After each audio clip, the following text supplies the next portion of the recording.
I do believe I do have the best job in the world, actually, yeah. Go to all these exotic places and then just show off. Have you ever seen any car fires? Yeah.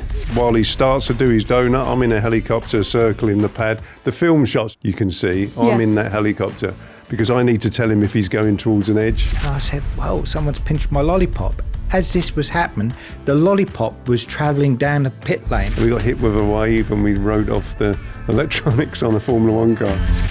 Hello, I'm Nicola Hume and welcome to Talking Ball. And I can't lie, myself and the entire Talking Ball crew are quite excited today because we think we have found the team who have the best job here at Oracle Red Bull Racing, based right here as we record this podcast at the Technology Campus in Milton Keynes. Now, these guys get to travel around the entire world in iconic historical Formula One cars with iconic drivers living their best lives, basically. Welcome to the show, the Heritage Team. Hi, everyone.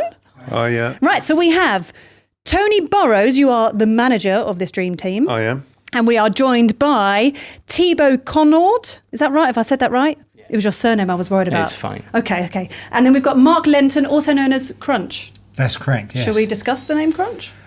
If you got time. Please. Why are you called Crunch? What did you break on a car to be called that name? It's quite simple, really. It's nothing to do with crashing cars or anything. It's basically I come from Norfolk, where carrot crunchers come from. But in this game, you mustn't say what you don't like. And they used to call me Carrot, and I detest being called Carrot. So managed to, over a period of time, and limited it down to Cruncher, and it's been Cruncher for about 20 well, I'm going years. to speak on behalf of our international listeners when I say, what on earth is Carrot Crunch? Carrot Crunch is just basically where we grow carrots in Norfolk. A carrot cruncher is just a nickname for anyone who comes from the countryside. Oh, I see, a a villager. Carrot Cruncher. Gotcha. Yeah. Right, okay. Yeah. Okay, right, we digress. Let's discuss what on earth you do, because from what I've done of all our research, etc., with everyone here at Talking Ball, you kind of have the coolest job, I think, within Formula One and within Oracle Red Bull Racing. So you do the showruns, essentially, is that right? Yeah, that's right. We do. That's one part of it is the showruns. I mean, we basically take our old cars and some of our old drivers and we go and show off. It might be on a high street in Dubai or going through a desert in Jordan or somewhere in America across the Golden Gate Bridge or somewhere. But they just send us places to, show off.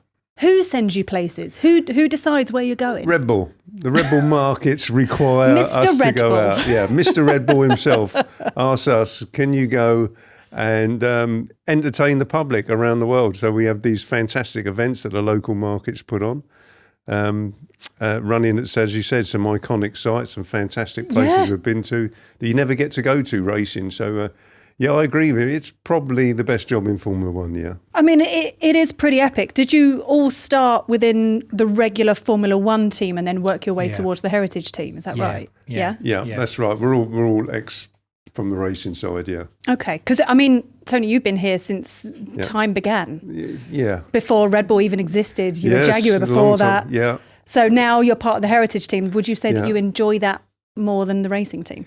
I think it's a different sort of enjoyment. I mean, I used to love the racing. I mean, the buzz and the thrill of going racing is unbelievable. And I used to love testing as well. You know, it turned into, I became test team manager. Uh-huh. So we used to do all the testing and development for the race team and help out some of the races. And then they banned testing. So it's what they're going to do with us. So now we do the show car stuff. What are they going to do with us? Go to the Outback. Yeah, exactly. Yeah, go somewhere in Australia and do a donut. Yeah. So that's what we do. Amazing. But yeah, it's great, and they've all got different things to love about them. But yeah, this is a fantastic job to end up with. So Thibaut, you've been part of this team for 9 years, or have you been part of Red Bull for 9 years? Red Bull for 9 years. How are you finding it?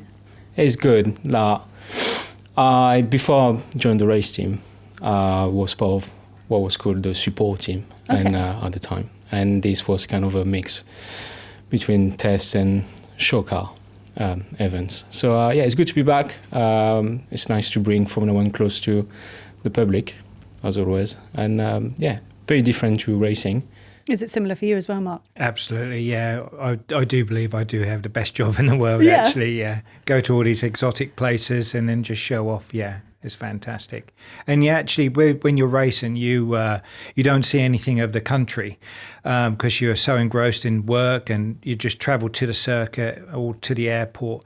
But what we do, we actually have time to see the countries and the cultures, and it's fantastic. Yeah, and you are bringing Formula One to people who wouldn't normally get a chance to see it, who don't get to go to the circuits. You just randomly rock up at a shopping centre, like, boom, here's some donuts. Absolutely, and the public can get so close to the car and the teams, and we're like celebrities. They're taking pictures of us all the time. It's just so surreal. So is your calendar completely different to the normal F1 race calendar then? Absolutely, yeah. So how many countries have you been to this year? I wouldn't like to say. I mean, we sometimes do do multiple events in different countries, in the same country. But yeah, you must say it's got to be 10, 15 different countries, but sometimes multiple times to each country. So right, I see. It's usually 15 to 25 events per year. Have you ever done any events where there's also an F1 race happening, or are you always just on a completely different schedule? Sometimes we have. Sometimes we've supported the Australian Grand Prix where we go out with an RB7. David Coulthard dusts off his overalls and gives it a couple of laps. We've done that in the past. Yeah. We've also done things in the nearest town, where a Grand Prix is happening to try and boost the support for F1. So yeah, sometimes, but mainly our calendar is totally different from the race teams. So now, as we're speaking, we're coming up to winter. We're fast approaching the end of Formula One racing, but also the end of your showrun calendar. So what are you doing at the moment? Because Thibaut, I was speaking to you before we started recording. You were saying you're now taking the cars apart. Yeah. A bit of a winter. It's a spring clean, isn't it? Yeah. Spring clean. Yeah, what we're doing is we're taking all the cars apart, complete service, getting them ready for the next season. It's actually our busiest time of the year. Oh, is it? Fair. Yeah. Why is that? Well, we've got 3 cars. We're all in bits. We've got thousands of components all spread all over the place, and we're cleaning, inspecting, servicing, all in the different departments, and just rebuilding, repaint. Yeah. Wow. So, I mean, it's quite full on then, isn't it? Absolutely, yeah. Yeah. Is there any particular moment, let's go for the last year, is there any particular place or moment this year that's stood out to you in one of your show runs? South Africa. Yeah, definitely. South Africa was pretty special this year. Why is that? It was really good. Once again, to see the culture. Some of the guys went, we would call it a safari. They called it a zoo, didn't they? Yeah, that was pretty it nice. took us to a zoo. As I say, it was like a safari for us. Great big open spaces, seeing all the different animals. And then just driving the cars through the city was amazing. Absolutely amazing. Because, I mean, I've seen, I know over the last sort of couple of years or so, you've got a car in a Vegas casino. I mean, you're throwing cars in all of these random scenarios where you wouldn't put a car. Yeah. How do you even begin to logistically sort that out? Oh, that was quite tight getting in that door in the casino. Yeah. And I was quite worried about the noise in the casino. Which casino was it in? Caesar's Palace? It was the Wynn, I believe. Yeah, the Wynn. Yeah, it was the Wynn. Nice. Yeah. That was quite a surreal moment that day. How? How did you, who came up with the idea and went, let's go to Vegas, obviously because of the race, but then let's get a car inside a casino because that will be fun. And then meanwhile, I guess the rest of you that are like, yeah, we've now got to sort that. Cheers for that. Now I'm stressed. Yeah. I mean, we do get requests from markets to go and do a stunt or something like that in a different place. And some of them we say absolutely no from the start. There's no now way you've we got to can tell do me that. what you've said no to. No, it's probably not a good idea. Come on. Well, not that we said no, it's just said at the moment it's not possible. For example, one of we were asked, do you think it'd ever be possible to drive over a lake? Literally just drive the car, not through speed, but just drive. Well, I mean, the things, we do come up with ways of fixing it. And we actually thought about it for a little while, Maybe we could, let's try and think about what we could do here. We like to go to the extreme, so it's a nice challenge to have, but we have had to say no. And we asked, can you drive through a casino? So we go out there and we take a look at a casino. Yeah, we should fit through there. Carpet's a bit loose. You might need to pin that down in a few places, so we'll make some suggestions and then we turn up and do it. But I guess also in a way it kind of, how do I put this? tickles your engineering brains because it's not just going to a track and driving around a racetrack. You're dealing with loads of different surfaces, different temperatures, different places, getting the cars there. Is that what you enjoy about it most? Yeah, it is a challenge. I mean, like we're doing a downhill skier. Yeah. Yeah. The chains. Yeah, that was good. I mean, who would have thought we would be able to put a Formula One car downhill on a downhill? I never believed that. No. But we did it. But even there were some modifications we had to do to the car to do that, but we got through it. See, this is what I'm wondering, because obviously the cars are so close to the floor. Yeah. So you have to change everything within the chassis or just the wheels and lift everything up. We tweaked the ride height to its maximum, and but the biggest thing was the chains were made the circumference a lot greater, so we had to trim the floors out and stuff like that. Yeah, this is where I reckon you'd love that. It's like a puzzle, isn't it? Yeah, it is, and you do get set different things to different challenges. You know, go through cold, as Crunch said. You know, we've been on frozen lakes in Canada. In January, it's like -30. And, you know, it's trying to keep the car warm. Yeah, trying to keep the uprights warm so the grease doesn't start to tighten up. You know, and it's a different challenge for when you're in Jordan filming in the Wadi Rum in Jordan when it's 47 degrees. And now you're frantically trying to keep everything cool. Is there anything... Or up in India, you know, up in the Himalayas, and we did a run at 18,000 feet where the air's so thin, the engine barely runs, you know, so different challenges. Is there anything in particular that stands out that was the most challenging where you thought, I don't think we can do this, but then you achieved it? Oh, challenging? No, but the most exciting thing, there's two things that come into my head, and that was the pit stop on the Golden Gate Bridge. That was phenomenal. Wow. Because they didn't even stop the traffic. They just slowed the traffic down. The police were fantastic. And we just filtered in. And we were in two black vans.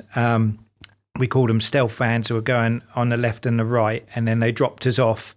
And then the vans went very quickly. And then we just prepped ourselves for the pit stop. And then we did the pit stop, and then immediately after we'd get into the vans and then get out of there before the traffic caught us up. That was amazing. That's cool. And I spent a week, didn't we, prepping on the Burj Hotel. Well, that was a real good one. Yeah, that was a hard one, wasn't it? Talk to me about that, please. The Burj Hotel. I mean, it was just, the clip wasn't long at all, was it, Tony? No. It was about 2 minutes, wasn't that? Yeah. But it took a week to do, and that was so good. Just even getting all the equipment up there is hard enough. I mean, to get a whole car up onto that helipad. It was on a helipad on like the tallest building in the world, and you've got David Coulthard doing donuts. Yeah. Who was the person that had to tell him that he had to do donuts on top, and what was his face like when you told him? To tell the truth, David loves that sort of thing. He said, "Yes, please. You know, let me do it. You know, he just throws himself. Those sort of things he just loves." So yeah, when we said that's what we wanted to do, he jumped at the chance. So we figured a way of making a cradle to put the car on and strap the car to, so we can lift it by a helicopter, so we can lower it onto the pad, carry a lot of the equipment up in the lifts. Yeah. And then I'm in a helicopter while he starts to do his donut. I'm in a helicopter circling the pad. The film shots you can see. I'm in that helicopter because I need to tell him if he's going towards an edge or something like that. So I need to be able to see. So yeah, it was it's quite challenging, but fantastic result. I mean, the backdrop was unbelievable. It's an incredible video. It is incredible. Talk to me about health and safety side of things, because that's insane. Let's go on a helipad at the top of this massive building and get a Formula One car to do some donuts. Go. Well, surely there's a lot of paperwork there. We settled on you wear a hard hat. That'll do. That'll do. It covered everything. Surely everyone had to be like chained up, because on the video you can see someone on camera kind of running around the helipad getting the shots of the car as well. Yeah, there was a photographer up there around the edge. Yeah, he was, but if anything, they have to sign something. We all had to sign something to get up onto the pad. Yeah, because there's a weird thing when you're up that high and you've got this panoramic view. Believe it or not, there is the urge to step off.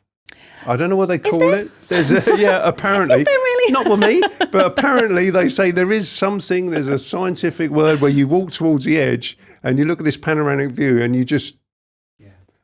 Which because is scary it doesn't to think feel about, real, doesn't it? I guess. Maybe So I it's just didn't that. go anywhere near the edge. Yeah, that's, I walked to the edge, and you got to the edge of the platform, and then you got about a 3-meter netting beyond that. And I walked to the edge, and I felt so bad. I had to go to my knees, and I crawled back. That was a horrible experience. because even watching it, your tummy goes. Yeah. Your tummy does go. Yeah. I mean, that It's is high. very high, and that is absolutely bonkers. And I don't want any spoilers, but do you have anything mega planned for next year already? There's a few things being spoken about, but Yeah. nothing firmed up yet. Are you allowed to tease us with anything? No. It was worth a shot, though, Yeah, wasn't it? I know. Yeah, I'd love to, but they're only in the talking phase at the moment. Okay, and, fair enough. But yeah, of course they'll be fantastic. But all our events are fantastic. I mean, they are. Because, I mean, not only do you do the massive stunts, but this year, Goodwood Festival of Speed. Yeah, that Wow. was challenging. Yeah, so how did you even begin with that? Because you had, was it every car in the lineup you had there? Because had we saw a 7 lot runners. of them. Yeah. 7, wasn't it? Yeah. 7. Yeah. Yeah, so just trying to get them all fired up at the right time, Yeah. and get in the right place with the numbers of people you need. It was and all the equipment onto vans, Yeah. because you have to support the car at the bottom, whether you fire up from the camp, and then when you fire up to start the run, and then at the top of the run to fire up to come down. Yeah. So you've got people dotted everywhere and equipment. So it's trying to keep them all cool. So then how many engineers per car for an event like We that? were Or do you all spread just quite kind of... thin on that Yeah, one? No, that I was- think 2/3 maybe per car. yeah. At least 2 per Yeah. car, but usually you have 4. Yeah. So to have 2 per car was a bit thin. Trying to get all the blankets off, you need 2 just to jack the car up. Yeah. So we were running between cars trying to. So you was maybe supporting more than one car. Because, I mean, you had, like, legendary drivers go up Yeah. that hill Yeah, that day. it was, yeah. And drivers we haven't seen for a little while. Christian I Clean was one of hadn't- them, yeah. I hadn't seen Mark for a couple of years, so Yeah. it was nice to see Mark again, yeah. Yeah, because we did, well, Yeah. shameless plug, we did a wonderful Talking Ball episode that day where we had all of the drivers all lined up, and it was just Yeah. insane to be sat there with those people, part Yeah. of Red Bull, Yeah. part of the history for the last Yeah. 20 years, to be able to see them then jump in the cars, go up Yeah. the hill. Yeah. As a fan, was spectacular. Yeah. And I can't knock what you guys achieved that weekend. It was absolutely amazing. How does it feel now you can look back on it? Oh, it's fantastic seeing the pictures of all the cars in a line coming down that hill when you Yeah. see that famous shot with the Goodwood sign. I mean, wow. I Yeah. mean, to get them all running at the same time was great. It was I mean, fantastic. it was lovely to be outside the house as well Yeah. when they were doing their Yeah. speeches as well. That was quite a memorable moment for Yeah. me.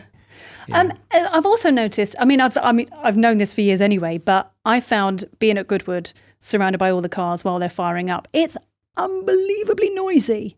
Like, wow! I mean, you hear one car fire up, and it goes through your entire body. Hearing them all fire up, how does that feel? After I'm going to come to you for this, Thibaut. How does that feel? Hearing them all fire up, or are you just absolutely sick of that noise now? No, not at all. Not at all. It's the RB1 is a great example of that because it's a V10 engine, and it's. I mean, for me, I grew up with those cars, so I look at them and it reminds me of when I was younger, and yeah, that's where the passion started. So V10, absolutely, yeah, they're very noisy, but that's what brings people to the show. Yeah. You know, the V10, V8, even the V6s, people have their say the last few years about the noise of it, but I think they're great. It's nice to have all of that combination of all the different engines all at the same time, and I mean, we're the only team doing that. Yeah. I think it's great. Yeah. And just seeing the parents, kids' faces, you know, when we're in that paddock at Goodwood, it's worth it. You know, everyone's happy. It was a really special weekend, and the weather was amazing, which really added to it. So that was a mega bonus. But I have to ask, logistically, right? Say someone, I'm not going to name any names. Let's go David. Let's go David Coulthard. Let's say he accidentally crashes a bit of the wing in the RB7. How do you go about fixing that? Because now here at the factory at the campus, you've got all the parts for the RB20 that's been running in races this year. Yeah. So do you have to get specific parts for certain cars? Is there a certain area where you have to fix everything within the heritage side of things? Is that harder? We had limited amount of parts that weekend. I mean, in that example, we did have a spare wing on that one, but it depends on what has actually gone wrong with the car. Right. Say, for example, we had a gearbox issue. We did have a spare gearbox, but we couldn't be able to probably fix it that day. We would get it running overnight, and it would be running for the following day. So we're very limited on resources, time, and mechanics and parts. Yeah. Yeah. And how many spreadsheets do you have? Because obviously throughout the years, It's all in my head. Everything's all in my head. it can't be, because I'm thinking over the years, all the different engine manufacturers as well, that you've got to kind of keep in touch with everyone throughout the years. If there's something that's happened to, the Honda engine, a Renault engine, etc., you've then got to get in touch with them to fix that part. Yeah. Pit equipment was a nightmare for that event. I mean, there's a lot of crossover things. It probably crosses over a period or a window of like 3 years cars. But there was like this wheel nut will fit that car and that car, but it won't fit this car. And there's a lot of that going on. Yeah. But that's where we came into ourselves, really, because we know the cars are back inside out. Yeah. Well, we've got a ton of questions that have come in from the Oracle Rebel Racing paddock, because everyone seems really excited for you to be here, because the showrun videos that we see that go up on YouTube are just phenomenal. So we're going to start with Petra in Croatia, who says, who thinks of all these stunts and how do you choose which ones to do in the end? Well, they're actually, we're asked to do them by the local market. So every country has a local market of Red Bull, if it's a Red Bull event. So they will go to headquarters and say, we've got this idea for something. Headquarters will approach us and say, do you think this is possible? And we'll say yes or no, looking on the calendar of what we've got. Yeah, we can make it from there to there, or that's not going to be possible. So, yeah, it just evolves. It evolves from about now until about, we're pretty sure what we're doing next year now, but it'll evolve between now and January. Yeah, of course. This is from Carlo in Italy, who says, how much do you train to execute these amazing stunts? Because that's where it becomes really tricky. How do you practice this kind of thing? There's no practice at all. We go to the event. We've got a rough idea what we're going to do and what the plan is, but it's made up as it goes along, really. Yeah. That's crazy. Yeah. We have to take health and safety into consideration, but there's a lot of improvisation goes on as well. Wow. So it's a lot of trust in what you've put into the cars. There's a lot of trust in each other as well. Yeah. Has anything ever gone spectacularly wrong? No. Not at all. Nothing has ever gone wrong. Mark's face says something completely different. No. I don't think anything's there are issues. Some things happen to the car. Sometimes it can get too hot and it can catch fire. Sometimes the road surface isn't that great and it's allowed the car to slide maybe a little bit too much, and he's clipped something like an internal barrier or something, but no one hurt, no massive damage. Okay, well, the thing is you said catching fire, and then I looked at Thibaut's face, and he was recalling a memory by looks of what was going on in your face. Have you ever seen any car fires? Yeah. Unfortunately. In Taiwan, in a couple of weeks ago, that was was really on fire. That was barbecue came back. Oh no! With Yuki Tsunoda driving it. Oh no! But yeah, it's we got it out eventually, didn't we? Yeah, it was a bit. It's not. We're all trained firefighters. It's not the thing you want to see, but But it made for the drama. I mean, the crowd loved it. They're cheering even louder just to see the car on fire. So they've never seen an F1 car before, and they fire everything. They all love. It's good. Because we've had Izzy Hammond on this podcast, and she's been doing some trips with you guys, and she said she was put in charge at one point of holding on to the fire extinguisher. Yeah, just in I wouldn't case. trust her with that. No way. She would run away. Yeah, Thibaut trained on how to change wheels. We had to do everything. She was scared of that as well. Yeah, she was on the gun, wasn't she? Yeah. Smashed it. Victoria in Hungary says, how do you feel before a stunt? And how do you overcome anxiety or stage fright, if you have it? That was a big sigh, Mark. It's not. I don't think I get an anxiety moment before an event. No, because you're just engrossed in what's going on. Pretty well prepared, though, I'd say. Yeah, for all aspects. of what we've got to do, and if something goes wrong, or if we do another shoot, and we've got to get logistics from here to there. But yeah, we're pretty well prepped. Yeah, because when we do a video, like, if something is not right, you can just cut and do it again. Yeah, of course. So there's no adrenaline as such. It's not like a race. For me, I do get really anxious before an event. If we're doing a street run, yeah, that's a good and you've got 100,000 people there, and the car fires up and then goes bang. Yeah. To try and tell them all to go home, and maybe we'll try again in a couple of months. We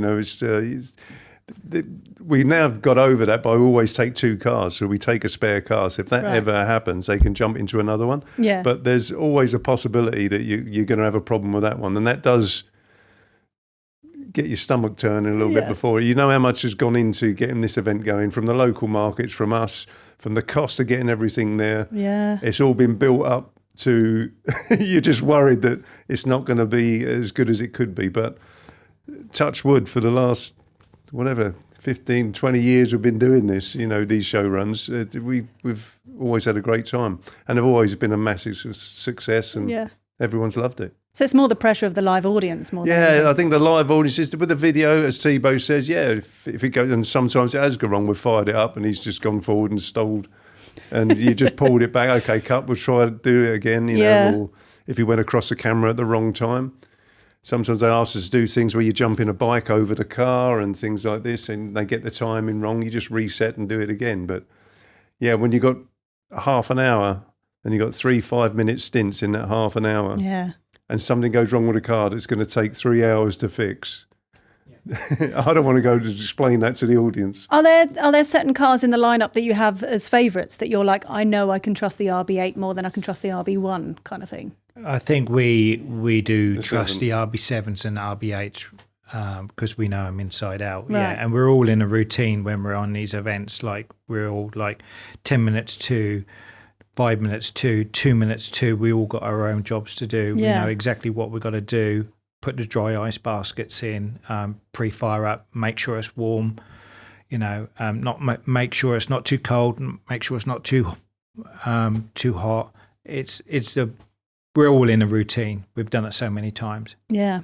This is from Frederick in Canada, who says, who's really driving the car in these stunts? Is it a real Formula One driver or a stuntman like the Stig? Now, obviously, we know that, DC does quite a lot with you guys, but sometimes it won't be DC, and it might be, I don't know, maybe a reserve driver or stunt drivers. Yeah, we have a few drivers. It's usually, if it's not one of the race drivers, it'll be DC, or it could be Patrick Friesacker, who does a lot of driving for us, ex-Formula One driver.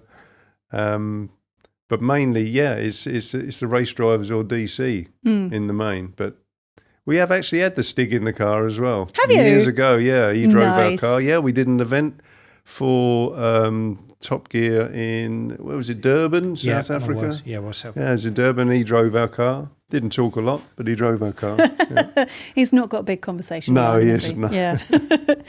Do you guys have any wild stories about the racing team from your racing days? Because I've got a note here that says, apparently there's a story about a missing lollipop. I don't know who told you that. They shouldn't have said that. I need to know that story immediately. That's one of my most embarrassing moments of my life. So Whenever you're ready.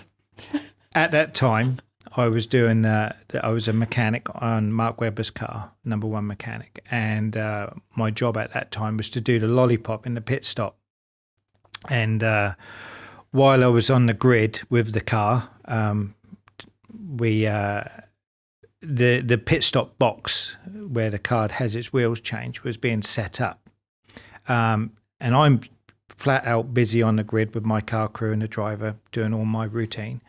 And then I came back, and I think that particular race, there was an incident with a front wing. He'd clipped a front wing or something like that. This was Mark. And I then it was tight anyway, and I was putting my helmet and everything on, and then Jonathan Wheatley said, Mark Webber's coming in for a pit stop. So everybody goes out, and they all go out to their tools or wheel guns or whatever they're doing, and I went to get my lollipop, and the lollipop was missing. So I was like, where is my lollipop?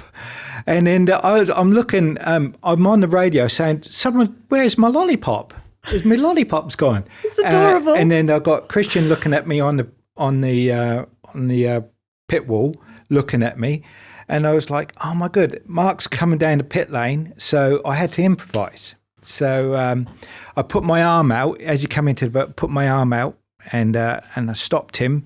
And then at that time we had to pre-rev. So I had to turn my hand to pre-rev and just gave him a little encouragement. And then I lifted my arm and then he released and went out. And Jonathan Wheatley said, what was that all about? And I said, well, someone's pinched my lollipop. As this was happening, the lollipop was travelling down the pit lane. I can see it coming to me. Marketing had it upstairs to do a demo. Marketing. Yeah. Is there anyone in this room right now from marketing? Marketing. Honestly, Yeah. shocking.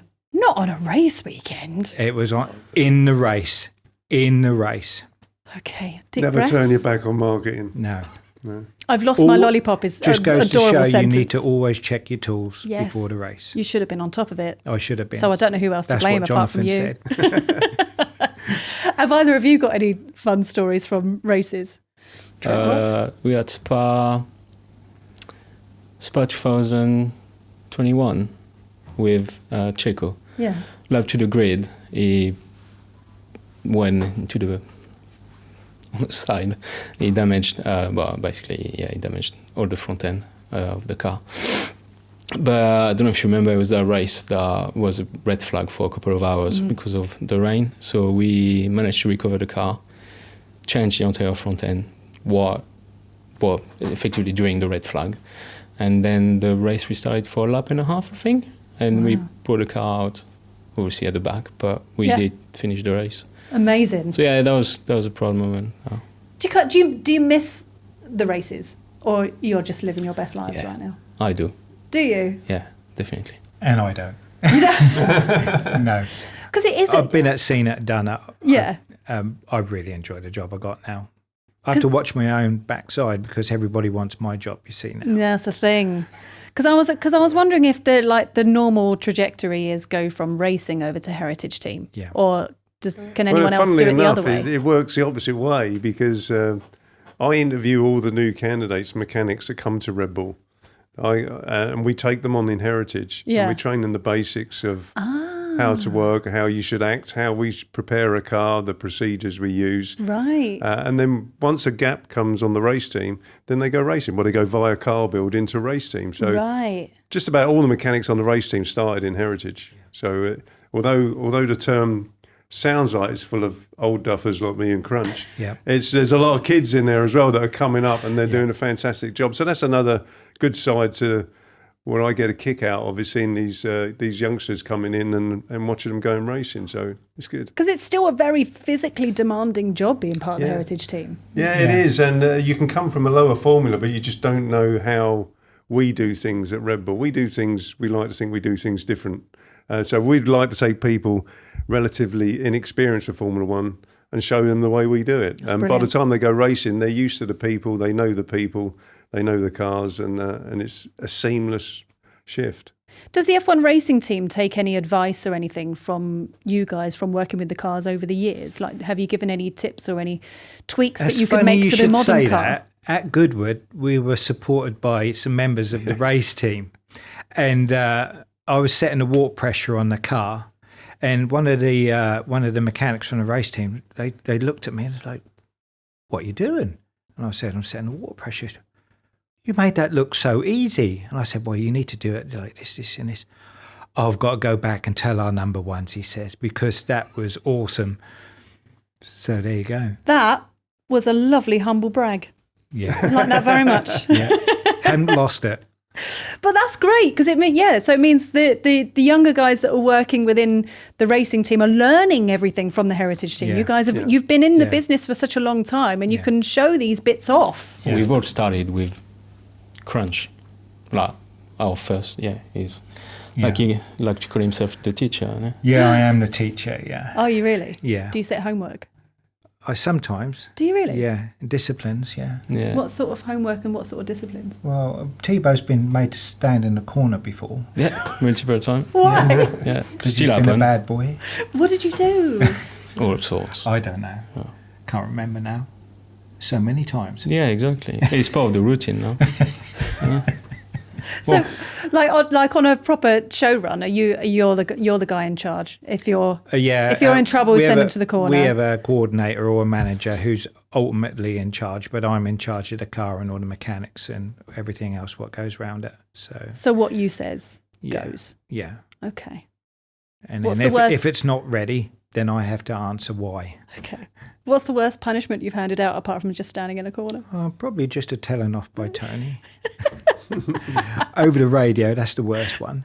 Is it really? Yeah, yeah. Is it things get serious when you have to get involved then?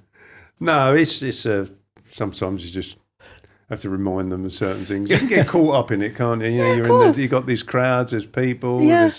it's all happy, and some people just need pointing that we're here to do a job. But they'll do a great job, all of them. Fair enough.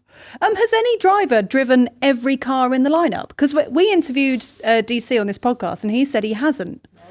And I thought he would have done, and he hasn't. He wouldn't have driven the 2, would he? No, Or the 3. no. He's done the 1, obviously. Yeah. I think he drove. Drove the 18.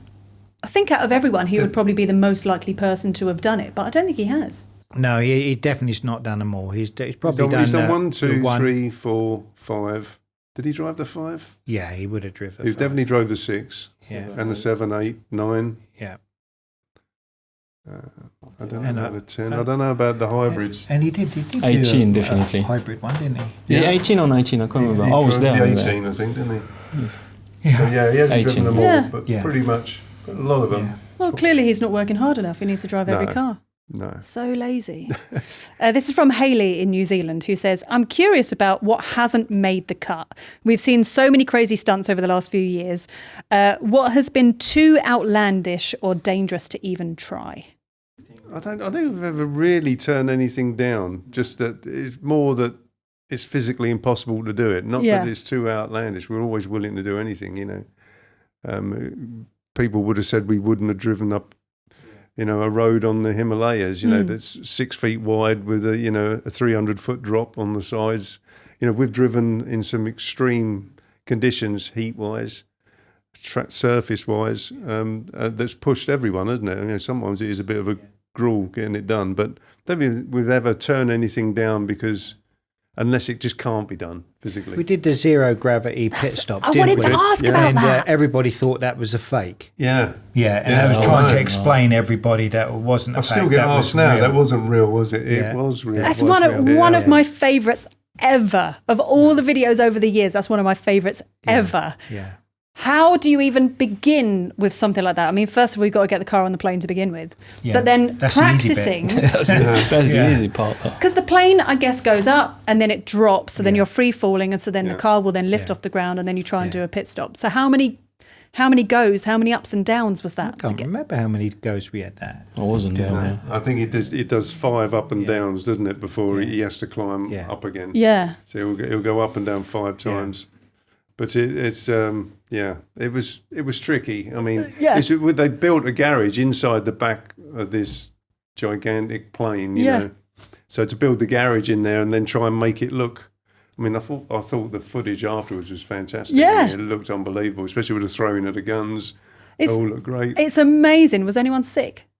There was a couple of people who Yeah. were close to it. Yeah. Yeah. That would have Yeah. been me. Yeah. Yeah. Robert in Ireland, who says, they say an F1 car creates enough downforce that it could drive upside down in a tunnel, etc. What would it take to get the car to operate upside down? Is basically he wants you to take it to a tunnel and drive it upside down. That's what he's saying. Well, this is something that's been spoke about for years in Formula One, Really? and someone's going to do it one day. But one of the main Will things that someone be Red Bull? Possibly, I'd like to think so, but it's such a big thing to do because you need a track of at least 5 to 7 kilometres long. Yeah. So it's going to be a long straight area that you can drive like that, so that it gradually goes like that. And then you've got to get an engine that will work that way up and that way up, because engines don't normally work that way up. You turn them upside down, it will stop, and then that wouldn't be too good. No. It would fall. So it's a tricky one that everyone's looked at for a long time, but it's just one of them things that's... Because you think, those like a lot of motorbike tricks where they're in a cage and they sort of Yeah. spin and they go upside down and stuff. Yeah. If that was on a massive scale, like the Sphere in Vegas, Yeah. would that be possible? I'm just throwing ideas out there for you for next year. But that's more, It's just a thought. Well, yeah. Yeah, great idea. Let's do it. Yeah. Good. Okay, great. Add that to the list. This is from Caesar in Mexico, who says Red Bull Racing is known for pushing the limits when it comes to show car events and stunts. What's been the most challenging stunt to pull off so far? And what kind of hurdles did the team have to overcome to make it happen? So which has been the most difficult, would you think? I reckon the Burj. It's got to be. Yeah, The that's Burj right, was yeah. tricky. Yeah, it was tricky. But there's been others that are tricky in other ways, to try and make it look good at the end. We did a run on the beach in the Caribbean, in Dominican Republic, which was tricky. They wanted to get a shot of the car driving on sand, along a beach, palm trees. Sounds easy enough, but they How'd don't you get a car to normally drive on run- sand? A Formula One car that runs an inch off the ground, Yeah. to drive on sand. So we had to come up with ways to make it happen. We came up with a steamroller, and we rolled the sand. So you had a small track through the sand that was rock hard. Yeah. But it would only stay firm for a minute, and then it would be all churned up by the wheels, and you'd have to re-roll it, and it was just constant. And then they said, "Can we do a run along the edge of the water?" So you flick the water up, which was No, we can't do that. yeah. That's what we started saying, and then everyone pressures you. "Well, can you just? It would give a great shot. It would be fantastic. Okay, we'll give it a go." And we got hit with a wave, and we wrote off the electronics on the Formula One car. So Because it's not just water, that's salt water as well. but it was a great shot. I'm sure. Yeah, it's great. And then the car died. Yeah. We always said when we were in Dubai and they lifted the car onto the helipad, we were saying, God, can you imagine if he dropped it? Oh, don't. And Yeah. marketing was saying, well, if he dropped it, as long as he filmed it, it wouldn't be so bad. If you didn't get the shot, it'd be worse. Every headline is a good headline. This is from Kay in Singapore, who says, can you all share a stunt that you want to do, but is currently literally impossible to do? Is there anything that you've got in your heads that you're like, that would be great? A bit like my Sphere thing. Yeah, a bit like the Sphere. Yeah, so I'm Sphere. throwing out the Sphere in Vegas. Yeah. What else you got? I would like to have done the Bullet film in San Francisco. Yeah. That would have been good. About driving down there. Yeah. Yeah, that would have been really Because we good. did a run in What, San on the jump? Francisco. Yeah. Where we I drove don't know alongside the the colour. tram, down by the harbour there, Yeah. and we did some. But you look at as you say, San Francisco, the hills. Yeah. What a great to try and. Yeah. We're saying, wouldn't it be great to just mimic the film Yeah. Bullet? Yeah. Keep flashing between the movies and have the car come down. That'd be amazing. But Yeah, I don't think it would have much we left could- of it by the time yeah. we got to the bottom, would it? It would be pretty impossible, yeah. but that'd be pretty good though. Yeah. Okay. Thibaut? The Great War of China, I think. Yeah. Yeah. That would Yeah, be that's a good one. that would be something very special. If Is we it can- wide enough to fit a car? It probably is, isn't it? Could be possible. In areas probably. Yeah. I'm sure it's been discussed in the past. It has to be. It's one of the most iconic places in the world. So, Maybe discuss it again. it's not up to We me. talked to Mark. I'm just saying, you're at the stage where you're organising next year. Vegas Sphere and the Great Wall of China. That'd be great. Done. This is from Timo in the Netherlands, who says, what is your most wholesome fan moment? Obviously, you meet a lot of people at these events. Is there any moment that's stood out to you? Because we're not the race team in the older cars, we do pick up young children from the crowd if they want to come and let them sit in the car, and obviously invite their parents as well. Yeah. And then they can take pictures of them and that, and just to see their faces is just phenomenal. Yeah, it's some really of them good. get overexcited, don't they? Yeah, When really you good. ask them if you want to get in. Yeah. It's good. But it's good to be able to do that. Yeah. That must mean a lot. Yeah. Yeah. And, and they're just going to remember that forever as Yeah. well, Yeah. aren't they? Yeah. Now, look, before we wrap up, we're celebrating 20 years of Red Bull Racing being in Formula One this year. So for each of you, is there a standout moment that each of you have had since you've been here at Red Bull over the last 20 years for you? You've been part of the whole thing. Go on, Tony, what you got? I would say either our first race win or our first championship was Seb. You know, it was just, I still find it hard to believe now, you know, that, you know, I spent so long in Formula One before that without winning a championship, you know, without winning we won one race with Stewart Grand Prix. So, yeah, I mean, they are just standout. Just to be able to call ourselves world champions was fantastic. And thankfully, we've done it several times since. Quite a few, yeah. Thibaut? Abu Dhabi 21. That was definitely one to be there. That was crazy. It was. I mean, the atmosphere in the garage at the end of the race was just insane. How did you celebrate that night? What did you lot do that night? We all went in bed quite early because we had to prepare the car for the test the day after. So that's really annoying. No, it's not. Surely you want to, like, that's the kind of thing where you want to go out and celebrate. Of course we went out and celebrate. Nice question. Yeah, good. It's very, very good memory. For me, it was the first time. Yeah. We can kind of call ourselves world champion. So it was great to be a part of it. I bet. Yeah, definitely. Crunch. I've called you Mark this entire podcast, but now I'm going Crunch because we're there now. I got two moments. Well, the first one was because I went to Silverstone as a child and see all my icons race there. And then many years later, my car actually won Silverstone with Mark Webber. That was a big moment. And I also won Monaco as well, which was something to be very proud of. Just something that you've been in charge of, you built, and along with your driver, won the iconic races. Yeah. Very memorable moment for me. And ahead of next year, how long do you want to stay in this job? Is this like a kind of forever thing now for all of you? Because I feel like any other job within Formula One doesn't quite match what you do. No. So is this just you now? You're set for life? Well, I think I'm here until Tony chucks me out. Okay. Yeah, really. Next week. Next week. It's been lovely seeing you, Mark. Well, thank you very much for joining me here on Talking Ball. It's been lovely to chat to you. I can't wait to see what's next. And I look forward to you driving around the Sphere in Vegas. It's going to be amazing. It's been a pleasure. And making it your idea. It's going to be great. Yeah, no, you do that. Feel free. It's yours. Thank you. I'm not copywriting it. It's absolutely yours. Yeah. Talking Ball will be back very, very soon. And don't forget all of the episodes that I've mentioned. So Goodwood, David Coulthard, etc. You can go back and either watch on YouTube or listen where you get your podcasts. And we'll see you next time.